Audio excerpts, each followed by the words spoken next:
Since the release of the Wednesday TV show on Netflix in November 2022, everyone seems to be talking about the Addams Family, and mainly Wednesday Addams, as portrayed by Jenna Ortega. And with good reason. The show was addictive, and I, like so many others, binge-watched the show in just 2 days. But the Addams Family has a way older history.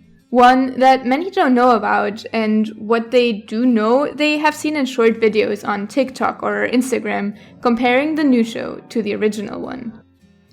I actually watched the OG Addams Family way back when no one was talking about them, and really loved the original show. Filmed in black and white in the 60s, it created a great nostalgic mood, with all the weird twists that come with a show that is so out of the ordinary as the Addams Family is. Have you seen any of the TV shows? If so, let us know in the comments and what you thought about them. Like I said, I'm a huge fan, and am so happy to see that a lot of people have discovered the magic of the Addams Family. Welcome to Rebel Culture, where we talk about everything from movies and TV shows to video games and general pop culture. We're so happy to have you with us today to talk about the Addams Family, who they are, where they came from, and how a show from the 60s is still so beloved 60 years later. If you enjoy our content, please like and subscribe to Rebel Culture. Before we get into the nitty-gritty details of the Addams Family and how it changed over the years, first let me explain to all those who haven't seen it what the show is and introduce you to its wonderfully colorful characters. It started with a comic strip in The New Yorker in 1938. So yes, the concept of the Addams Family is actually nearly 100 years old. The comic portrayed a satirical inversion of the ideal 20th century American family. The premise is an odd, wealthy, aristocratic clan who delight in the macabre, the superstitious, and supernatural, seemingly unaware of their effect on the surrounding normal people, who are in part weirded out and in part frightened by this bizarre family. I found a wonderful analysis, which, though it refers to an Addams Family movie, it definitely applies to the TV shows as well. It states that the people in this family aren't the creeps. It's the modern world, with its forced cheerfulness and scams with a smile. That's truly villainous. I love that, and I think it really comes to the heart of the intentions of the comics since the 30s, and the show in the 60s wanted to show its audience that same idea. But today, we will mainly look at the TV show created around the original comics, rather than the movies, with the oldest show being from the 60s, followed by one in the late 90s, and finally, the modern remake that we probably all know in 2022. The main characters remain the same, though the depictions and some of the surrounding premises have changed substantially. So let's start way back in the 60s as a base of who the characters are and how they evolved over time. The family is centered around the two parental figures, Gomez and Morticia Addams. Gomez is a retired lawyer, now stockbroker, explaining the wealth of the family somewhat, while also showing him as frivolous and not always having a good hand in investment. But the most significant part of him is his love for his wife, Morticia. His overt affection for her is what stuck with me the most, and really is a defining characteristic of how he swoons over her, kissing up and down her arm and becoming weak in his knees when she speaks French. So, in a way, though he is the man and breadwinner of the family, I think Morticia Addams really is the main character in the original show, at least to me. She is deadly beautiful with a stunning hourglass figure and long ebony hair. Her arched eyebrows and fixed gaze make her a statuesque figure in many ways. Her passion is carnivorous plants, showing her devotion to Cleopatra, the man-eating plant. So you can already see some of the darker tones that the show definitely includes. Then there are the children, Wednesday and Pugsley. In the 60s show, Pugsley is the older brother, being in many ways an outsider of the family because of his kind-hearted nature. He really is the ultimate foil in the show. While it is easy to get lost in the weirdness of the other characters when no outsiders are around, Pugsley always holds up a mirror, and shows the odd behavior and how strange they really are, especially when compared to the idyllic American dream of the 60s. Wednesday Addams was kind in her own weird way, caring for her strange pets like a black widow spider named Homer and a lizard named Lucifer, as well as her headless doll Marie Antoinette, which is perfect and shows some of the macabre aspects of the show. Apart from this, you have Uncle Fester, Morticia's creepy bold uncle, who loves dynamite more than anything else and inflicting pain on himself, like lying on a bed of nails or being stretched in a torture rack. He is also where some of the more fantastical elements of the show come into play, since he can power light bulbs with his mouth. Then there's the butler of the family, Lurch, a dim-witted giant who mainly just grunts. And the weirdest family member, if you can call it that, Thing, a disembodied hand that lives in a box while being able to teleport between containers, randomly appearing in the show helping out around the house. The most wonderful thing I think about it is that Thing was credited as himself in the 60s show, keeping up the mystery around this character. So now that you know the characters, you might be a little confused. What exactly is the world that the Addams family lives in? It has many odd and magical aspects, like the teleporting disembodied hand, but mainly it is supposed to be very much based in the normal American world of the 60s, with the only magical elements we see being associated directly with the Addams family. So, as the spectator, we're just supposed to go with it, putting it off as just one more weird thing in the show. Like I said, this satire is an inversion of life.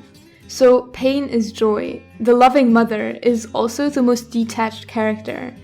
Characters sleep in coffins and are friends with Thing, odd pets, and man-eating plants. Everything is just off, creepy, macabre. But in many ways, it still is a classic sitcom about a family where the different characters get into ridiculous situations and make a mess out of the most ordinary of circumstances. I think the attraction of this is the perfect mixture between making you feel odd and uncomfortable, while at the same time providing such a common setting as ordinary American family life, and utilizing typical sitcom tropes and humor, including wordplay, physical comedy, and occasionally slapstick intertwined with screwball humor. Now, if you're like me and you have never heard of screwball humor, let me enlighten you. It was a type of comedy popularized during the Great Depression and afterwards, satirizing the typical romantic comedies of the time. Instead, this type of comedy created characters opposite to their gender. A female character who dominates the relationship, and a male central character whose masculinity is challenged. But how has all of this changed in the later adaptations? The next show that appeared was in the late 90s, keeping quite close with the original concept of the Addams Family. Many episodes were literally remakes of the original ones from the 60s, with the characters being closely modeled to the original, essentially being imitations of the show, just in color. One very positive shift, however, is the increased focus on the children of the family.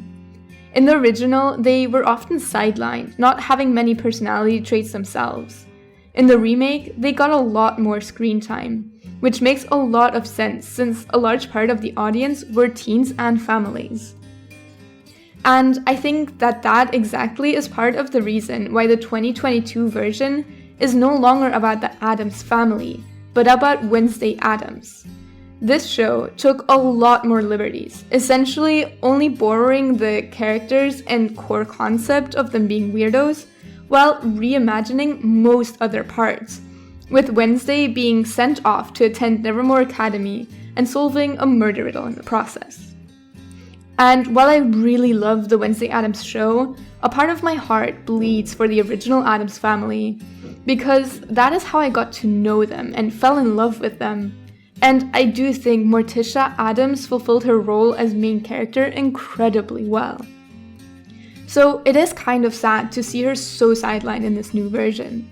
But I do understand it, and I think it was a smart move to reinvent the Addams family and recenter it on a significantly aged up Wednesday Addams.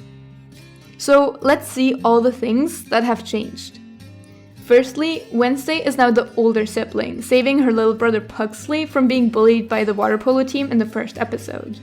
Though he barely appears in the show, I do like that they kept him as more of a normal kid, whereas Wednesday has always had more of an edge to her, which was really honed in on in the series. But more importantly, the entire world in which the show takes place is significantly different. All of a sudden, we have this vast array of fantastical creatures, from werewolves to sirens to psychics, which is what Wednesday Addams is in the show.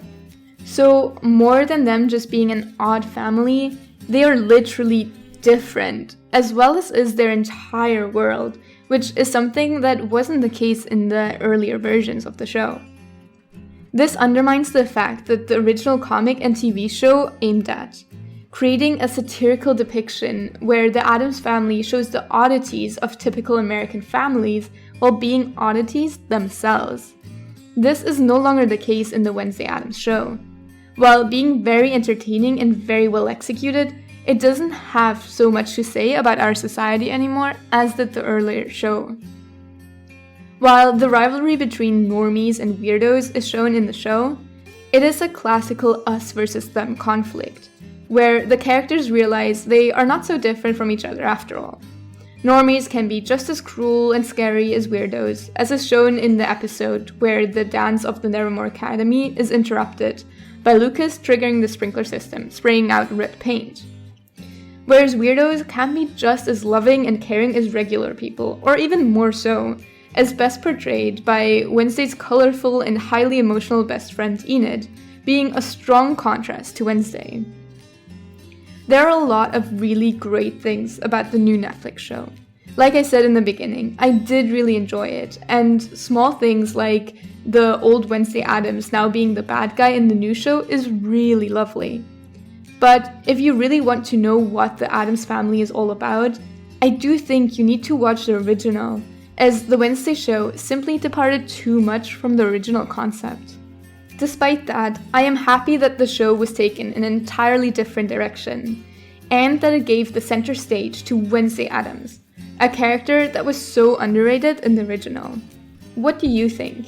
Is the original version better, or are you a fan of the remakes? Let us know in the comments. Thank you so much for watching Rebel Culture.